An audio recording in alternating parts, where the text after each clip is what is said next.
Hello, everyone. My name is Amanda, and I did my research paper on hypothyroidism and the effects that it has on the body. So, I'll starting off with just a picture of the thyroid gland. Um, it is kind of a butterfly-shaped gland that is in the lower part of the throat, just below the Adam's apple. You can see the carotid rings there. It actually wraps around the trachea. So, what is hypothyroidism? Hypothyroidism is where the thyroid does not produce enough hormones, causing problems systematically all over the body. Common symptoms of hypothyroidism are fatigue, weight gain, depression, muscle weakness, increased sensitivity to cold, muscle aches and tenderness, thinning hair, and actually a lot more symptoms than just those. Those are the most common symptoms that you hear about. So even though that the thyroid gland is very small, its hormones affect every organ in the body. The American Thyroid Association actually estimates that 12% of the US population will develop some sort of thyroid condition at some point in their lives. They also go on to state that women are 5 to 8 times more likely to have thyroid related issues than men. The thing about hypothyroidism is that it's not something that is curable, it's not fixable. You do end up taking medication every day for the rest of your life. Um, it is a chronic, lifelong condition that these patients have to deal with.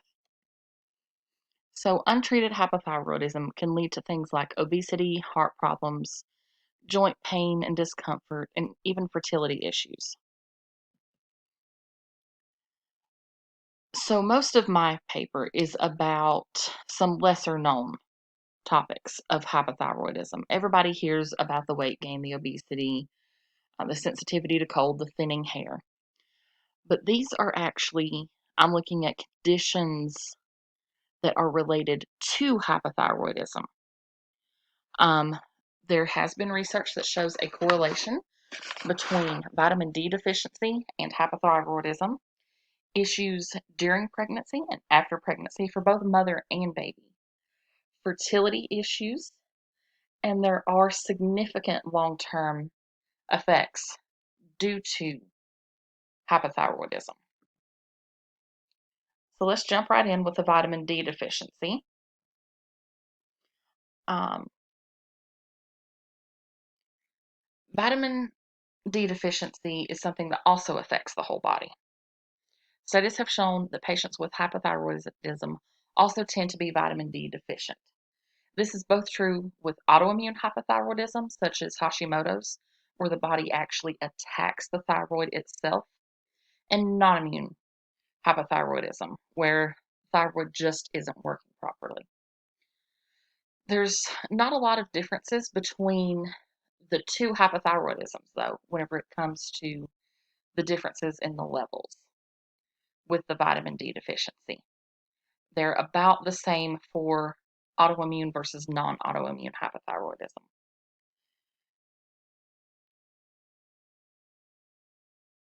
And with these studies, they have shown that there could be a correlation between vitamin D deficiency and hypothyroidism. Ironically, a lot of people actually end up having these same symptoms with vitamin D deficiency that they have with hypothyroidism, with the fatigue, bone pain, muscle weakness, aches, and depression. It's kind of interesting that both deficiencies will actually have these same symptoms. Hypothyroidism in pregnancy. It can affect both mother and the child.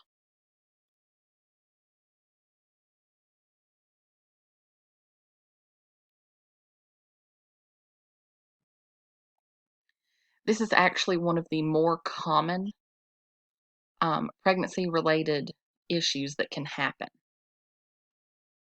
If it is left untreated in pregnant women, they have a higher risk of preeclampsia, gestational diabetes, premature birth, inductions, emergency cesarean sections, and gestational hypertension, and even miscarriage.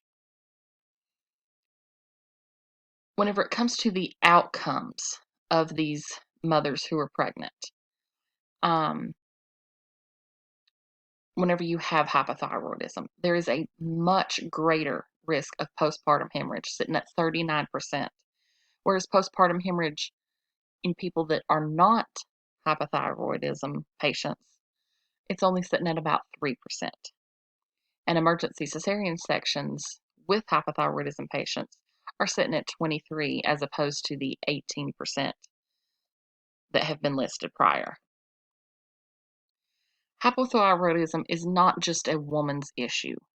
It tends to be linked more to women, but men can also have this issue, and it can cause infertility in both sexes, both men and women. Infertility in women with hypothyroidism, they tend to have non-ovulatory cycles, which means that they do not release an eggs.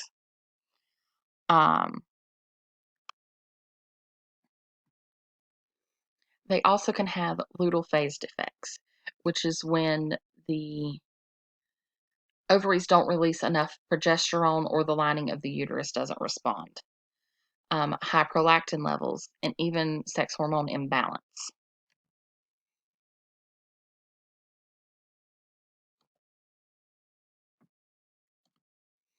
Infertility with men with hypothyroidism. It causes a lot of changes to the sperm. So the sperm count, the number of sperm that is released upon ejaculation, the sperm motility, their ability to swim, and the sperm morphology, the shape of the sperm. And that is actually the most common abnormality, is the sperm morphology. This also leads to high prolactin levels in men. So there are a lot of long-term risks whenever it comes to untreated hypothyroidism. There's heart disease, strokes, pericardial effusion, heart failure, risk of atrial fibrillation after CABG. So whenever it comes to heart disease, hypothyroidism will actually increase your LDL levels, which is your bad cholesterol. In turn, the LDL level, higher levels can lead to calcium deposits along the arteries, which is what you actually see in this picture to the right of the screen. So that can actually lead to heart attacks and strokes, either by the area becoming blocked, or part of the calcium releasing, or part of a blood clot that has happened around the calcium can either release and go to the heart or the brain, causing either a heart attack or a stroke. Pericardial effusion, which is fluid in the sac around the heart, and ultimately heart failure. So long-term risks of untreated hypothyroidism. Patients who have hypothyroidism and have a CABG, which is open heart surgery, as people will call it. It's actually coronary artery bypass graft. It's where they take a section of vein from another part of the body and basically reroute your heart, reroute the veins in your heart.